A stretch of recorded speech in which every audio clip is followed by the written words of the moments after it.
We decode the interim budget of 2019. I'm Shereen Bhan. That was the action in Parliament as Piyush Goyal, the interim finance minister, rose to present the Modi government's last budget in this tenure. The hope on the part of the government is that this will be enough to ensure that they are voted back to office.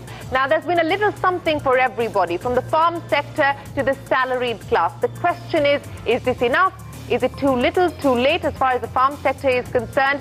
Will a consumptive boost be provided to the economy? Will it aid growth? Will it aid a stimulus that the economy has been seeking? And what will this mean now as far as the MPC is concerned? Does it give the MPC room to cut interest rates? Well, all of that and more will be answered over the next 60 minutes on this show. But first up, the man of the hour, Finance Minister Piyush Goyal, who sat down with me to take some of our questions. Take a look.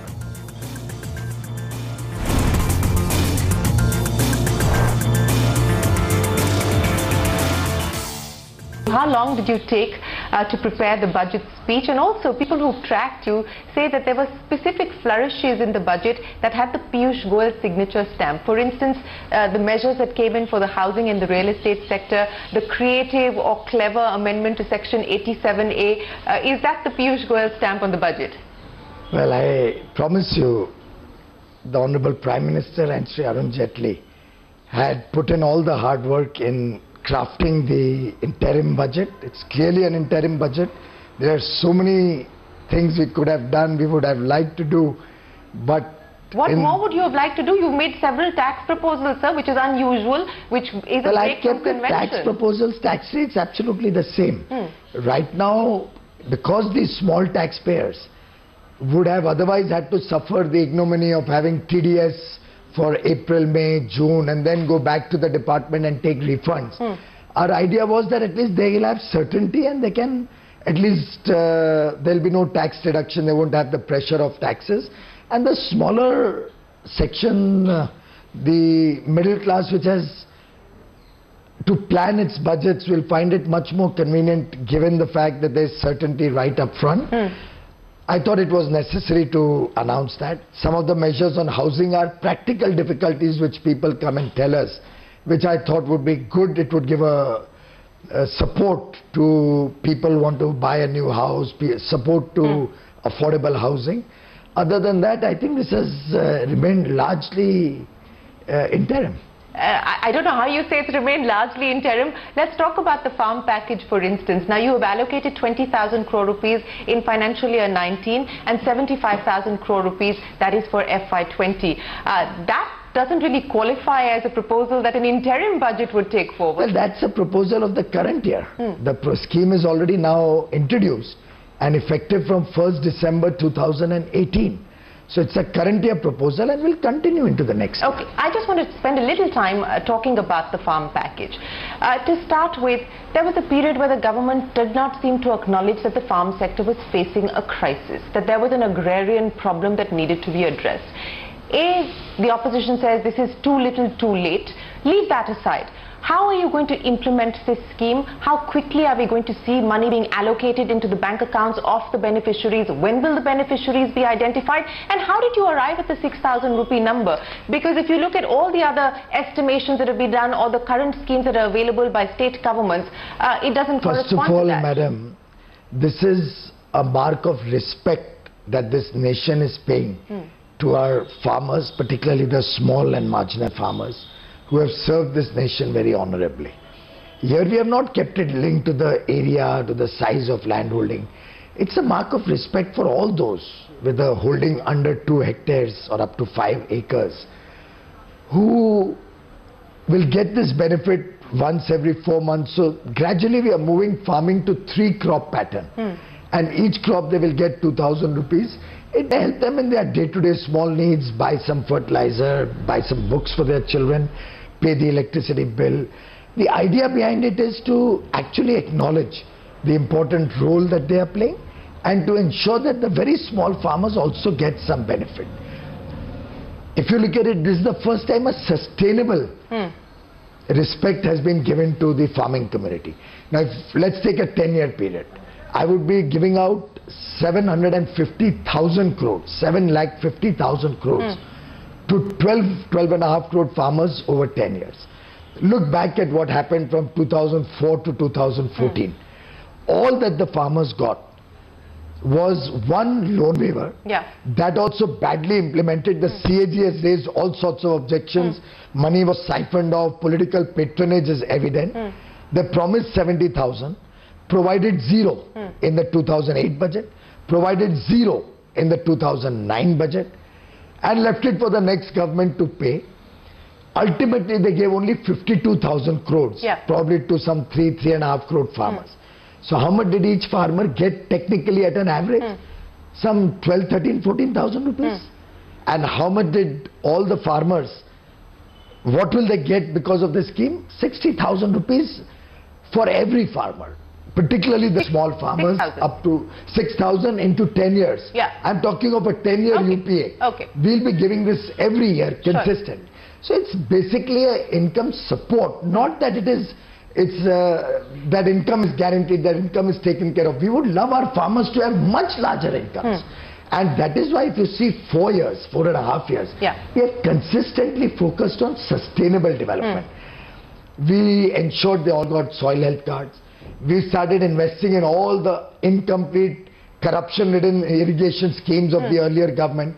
We ensured that electricity is available to the nook and corner of the country at affordable prices. In every respect, MSP, never before in history, all 22 crops got MSP.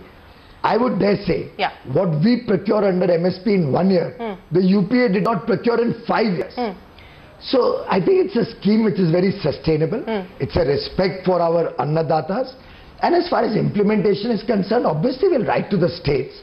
States have to give us the lists of landowners because it's all in this, the extract, landholding extract. From that they will have to certify and send it to us. Our idea is that it should be transparent, it should be in the website. The local Gram Panchayat, everybody should know what holding is being declared to the government. And basis that there will be a direct benefit transfer. So we will actually ensure 75,000 crore rupees going to the farmers as against the Congress style, which their own Prime Minister acknowledged. That 85% of that is going to get stolen. 85% is going to go into corruption. You mentioned that 85% is going to go into middleman's hand. So in the Congress style, 10,000 crore would reach the common man, the farmer. In our working, 75,000 crore. I know you mentioned this in your speech as well. My limited point to you, sir, is this, and you said that this is a mark of respect to the Indian farmer. Why was this mark of respect not paid earlier then? We've seen farmers protest for the last 2.5, 3 years. We've seen the kind of price collapse that has happened. You talked about MSP, but you do a ground check.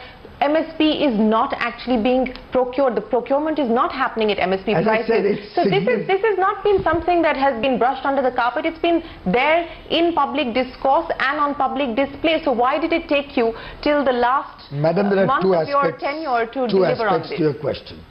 One is about the 5 years. Look at all the actions that have happened over the 5 years. When we did Ayushman Bharat to ensure free healthcare, all these farmers also will get free healthcare. When we bring electricity to every home, all those who are left out would also get electricity connection. When we provided toilets, a mark of respect for the dignity of our mothers and sisters. After all these rural villages, the farmers in these villages, they never had toilets. 1 out of 3 women had the benefit of a toilet in their home. Should not somebody answer that for 65 years post-independence? Why did they deprive 2 out of every 3 women from a basic amenity like toilet? Why did they have to lose their dignity that they cannot go to a toilet between sunrise and sunset? What this government has done is a consistent and a very progressive way in which development reaches every farmer, every poor person, every middle class person, and it's a whole journey. After all, what didn't happen for 65 years after independence, we have done twice over in 5 years of one term of the first term of our government, and you still are questioning why much more was done. I can't. I'm not here to question what the previous government did or didn't do. I'm only asking you why you chose this time to implement this scheme. But they all come in a pattern. But very quickly, if I may get a clarification from you, Arvind Subramaniam, the former chief economic advisor, has put forward the idea of a quasi-universal basic income scheme where it is a centre plus state scheme with a matching grant from the state. Do you envisage, if you come to power, that this could in fact take on that shape or form? And the second clarification, one would assume that if you are rolling out a scheme to the tune of 75,000 crore rupees, that there could be expenditure rationalization as far as the agri subsidies are concerned, current agri subsidies. Is that envisaged? Absolutely not. Not a single current agricultural or any other subsidy has been touched by our government. In fact, which is why you saw 3.3 becoming 3.4, because we provided 20,000 crore more. You saw 3.1, which was our glide path, becoming 3.4 for the next year because we provided 75,000 more. We have been giving honest budgets, and this is also an honest budget. Everything has been provided for, save and except those few unpaid bills that usually come at the end of the year, and cash accounting are paid in the next year. We are not leaving behind 1,60,000 crore of unpaid bills like we inherited in 2014 from the Congress. Having said that, the Arvind Subramaniam formula, you must always juxtapose that with the entire story. Sure. What he had recommended is stop giving free or cheap power to the farmers, stop giving free education to the children, stop giving subsidized LPG gas cylinders. We do not believe we should stop all of that. There should be targeted delivery for the poor, for the lower middle class, and we will continue to give them all these benefits. Let me ask you, sir, moving away from the farm package, because you said that you believe in honest budgets. There are concerns on how the fiscal mass is going to add up. There was an expectation that there would be a slippage. No one is sort of quibbling over the fact that it's 3.4%, but there is apprehension on the glide path having been paused, and whether FY 21 you will be able to achieve 3% or not. The concern lies on GST, for instance. 1 lakh crore rupee shortfall as far as GST is concerned. You're assuming an 18% growth in GST. Disinvestment, you've done 35,000 crores. You're still hoping to do 80,000 crores in FY 19, and you're budgeting for 90,000 crore rupees in FY 20. And that's where the concerns stem from. Would you be worried at all as far as the revenue side of the story is concerned? I don't see that kind of worry, and I'll explain why. First of all, you talked about the fiscal math. The figures finally, if you calculate, are about 3.36 or 37%. Yep. Now tell me, I'm myself a chartered accountant and the whole government is there. You don't think I could adjust 5,000 rupees and show 3.3? No, I said no one's quibbling about that. Yeah. Whatever numbers came from the ground up, bottom up, aggregated whatever number came.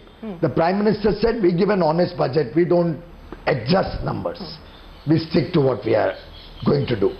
After all, if I'm providing 20,000 additional, it is bound to have some impact. Yeah. Because it was not envisaged 1 year ago. Sure. Next year 75,000 is 0.3%. Yeah. So 3.1 became 3.4 for next year. Having said that, the good news is that now with the greater degree of formalization of the economy, I think the CSO is getting it better and better every day. They are able to collect the data of the new economy that's coming into the formal business world. And with the revised numbers of GDP, it seems that we'll land up the current year with a 3.2% fiscal deficit, and next year maybe only 3.1%. So on the back of the revised numbers that the CSO put out. A lot of the formal economy, which they were never used to capturing, is now getting captured.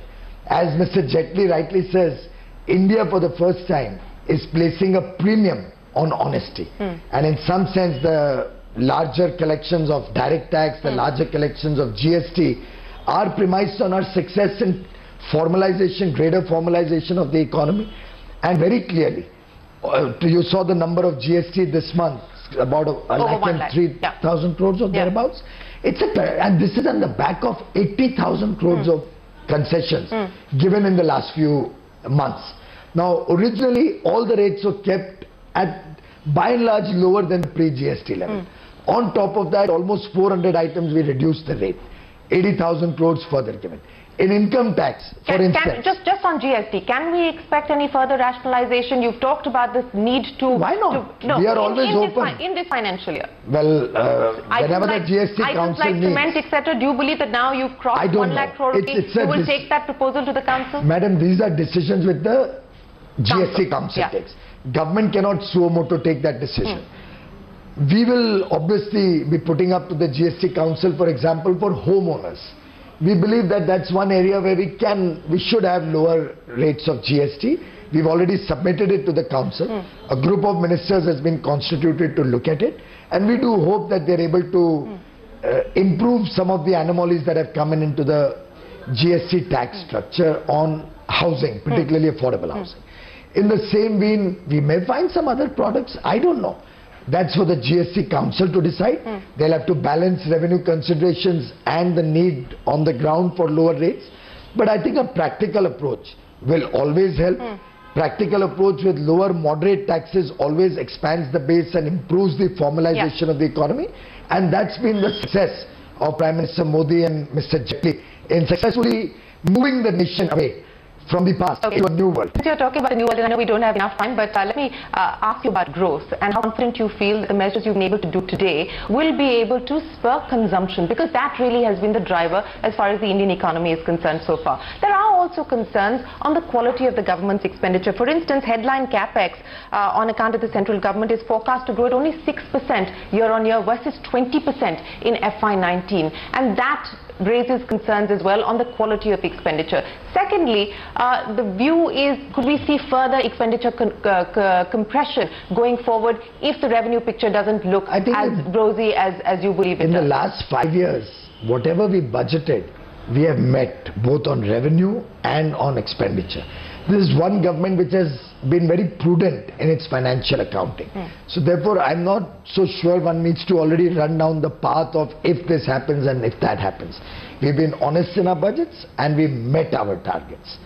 Having said that, the capex cycle obviously needs greater thrust.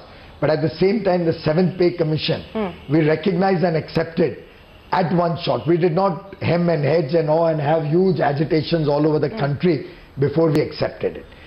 Similarly, if you will see, our focus has been there are certain basic amenities. They may not come in capex. So when I give a toilet, it doesn't come in my capex. When I give electricity or cooking gas or healthcare, it doesn't come in my capex. But I have to ensure that the people of India lead a life of dignity. So we have focused a lot on the basic amenities. With that, we've also been able to do infrastructure and in a big way. Look at railways. We are investing almost 2.5 times what was done 5 years ago in the railway capex. And these days we are very conscious about the economic viability of projects. I'll give you a simple example. The LED program. I've often said it, but $2 billion investment is going to save our consumers, including you, madam, and all your colleagues here, $7 billion every year. Tell me any project anywhere in the world with a better payback. I know you're very passionate about this. MPC coming up on the back of the fact that you've missed your fiscal consolidation number and you're gliding for a higher number. I have not missed it. I have maintained it. As I told you, it was 3.36. Okay. I think anybody will see at the number and appreciate our honesty. Okay. So you can headline it missed. I'm not headlining. I believe we have bettered it. Okay. So do you believe that the MPC will see this as enough room for it to be able to move as far as interest rates are concerned? And do you also believe that there is a need for a CRR cut because industry continues to clamour for liquidity? Let's leave the RBI to do its job. But is liquidity we still have a problem? Done ours. Is liquidity still a problem? I'm given to understand that no bank is complaining about liquidity right now. I believe even the system liquidity has been significantly improved over the last month and a half. We've seen much more proactive OMO operations. We've seen banks being given more liquidity. The government has issued recap bonds, which has also given liquidity. The good news of 3 banks restrictions, PCA restrictions being removed yesterday. So it's a series of long-term sustainable measures that are all playing out and which are all showing signs of huge growth going forward. So is this it now as far as this financial year is concerned in terms of stimulus, in terms of policy announcements, or can we expect more? I said it on your channel also and on many public occasions that this Prime Minister never rests. So we should be ready for more? Prime Minister Modi is a person who's 24/7 thinking, working, delivering. And he has told me on so many occasions that तुम चुनाव की कम चिंता करो, तुम देश में क्या अच्छा है, देशित और जनहित. What is good for the nation, what is good for the people of India. Focus on that. So what is the next installment? What is the next installment? Leave the rest to the people. What is the next installment? Well, you'll have to interview Prime Minister Modi next time around instead of me. But I do believe he's consistently and very, very passionately working towards a better tomorrow for each and every citizen of this country. Mr. Goyal, always a pleasure. Thanks very much for joining us on CNBC TV 18. Appreciate your time. Thank you.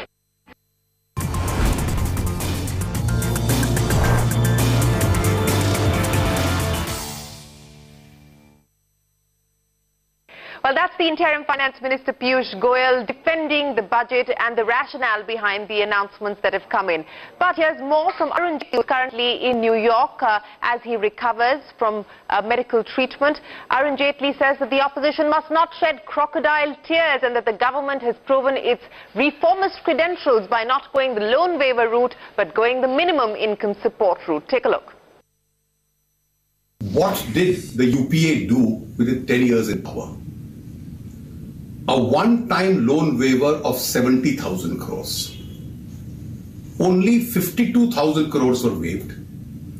And the CAG report was that out of that 52,000 crores, a significant part of the money went to traders and businessmen and not to farmers. So a political group or a party which came out with a national hoax of this kind has the audacity to say that a scheme like this at a pan-India level is too little for people who did virtually nothing. Now look at what we've been doing for the farm sector. Rural roads, 91% completed. Rural housing, 2022, everyone will have a roof. 98.7% people in rural areas now have sanitation. Every willing home is having an electricity. Every poor man has switched over the cooking methods. Interest subvention on loans up to 12 lakh crores being given to farmers. The government is taking the burden of cheaper loans. Higher spending on irrigation, rural infrastructure. Then they get an indirect subsidy and a support. A very large number of them are within Ayushman Bharat, so free health care. Then you have a number of them who get the Manrega benefit, which used to be 28,000 crores during UPA, which is now 60,000 crores. Right to food, cheap ration, 1,90,000 crores. Now, over and above all this, the centre says that when you buy your inputs, fertilizer, seeds, etc., I'll give you an initial financial support. Loan waivers are never a solution to the farm sector problem in the long run. And income support still is. We first announced that the farmer will get input cost plus 50%. Many get it, but some, the markets don't give them 50%. So you are giving them this additional support of 6,000. And then you have a federal structure, you have state governments. If Telangana can announce, if Odisha can announce, I'm sure the other state governments can also announce. So please don't shed crocodile tears today for the farmers. If you also, the opposition also has several governments, let them announce similar schemes. I'm sure the other governments within their fiscal space will also consider this. And therefore you can top it up.